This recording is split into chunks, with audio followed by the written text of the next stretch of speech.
Hi everybody, it's Sandy Smith-Leyva, and this is another edition of Brain Food for Accounting Leaders. This week we're going to talk about uncertainty, and I'm making it a separate topic because it's just so huge. When we can become comfortable with uncertainty, it's a real breakthrough in our lives. We can really have all sorts of moods colored by when we're uncertain, and just a shadow can come over, what we're doing at the time. And uncertainty happens on such a regular basis. For example, wonder why they didn't call me back. Wonder what happened. Someone's late. What's happened to them? Oh, no, it's a crisis. We can start to catastrophize potentially. Another one could be, did they get the email? Do you wonder if they get the email? Shouldn't they have replied back? Are we really meeting? Are we calling? Blah, blah, blah. And then, in business, it's like, what if I raise my price? Will I lose the client? There's a lot of uncertainties in terms of what you think your client might react to or behave. So there's so much uncertainty that happens, and some of it can really overwhelm us. It can, just become this huge burden in our brain. So we need a tool that helps us become comfortable with uncertainty. And this is maybe not as much as a tool as it is a concept. Just be aware that this is a potential block that can really get you down. So we need to we need to be proactive about this. Because what happens is it really colors our entire being in some cases. We very unconsciously avoid doing things because we're uncertain of the outcome. How many times have you put off a price increase because you didn't know what would happen with your client base, right? So that's one prime example. The reason why our brain fights uncertainty so much is because of survival techniques. We need our environment explained to us. We need things explained. We need to understand why so that we can learn and stay alive. We need control. We need things to be black and white, and I'm going to go off on a limb and say that I think accountants may need that more than other people.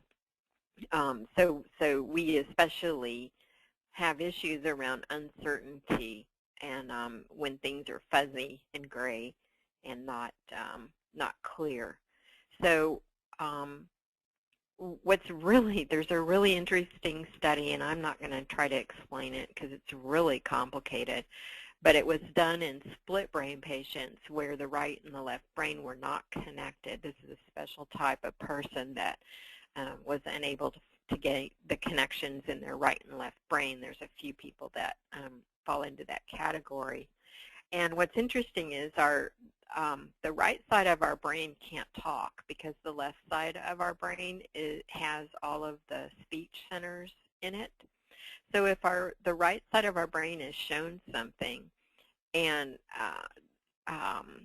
it's not shown to the left side of our brain, then the left side of our brain will actually try to lie to the right side of our brain to explain it. Now, that was the gist of the scientific study, and so that's why I didn't want to explain it because it's really complicated.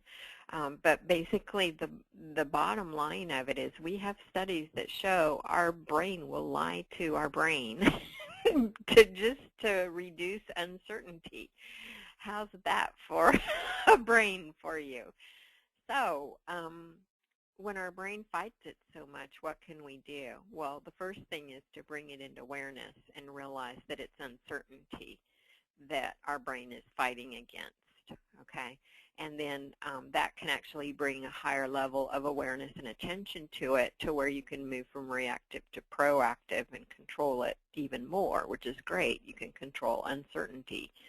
And so when you learn to actually let go of trying to figure out uncertainty and becoming comfortable with this steady state of uncertainty that we kind of live in, then there's a release that occurs that could help you and lighten you up a little bit. It's almost like unwinding a coiled spring. So the first step is to just become aware that this concept called uncertainty is something that your brain is designed to not only fight, but even maybe deceive you a little bit, and to be aware of that when it happens, and to then you can be conscious about deciding how you want to react to uncertainty going forward. All right, so that's being comfortable with uncertainty, and that is our brain food for this week. We'll see you next week. Bye, everybody.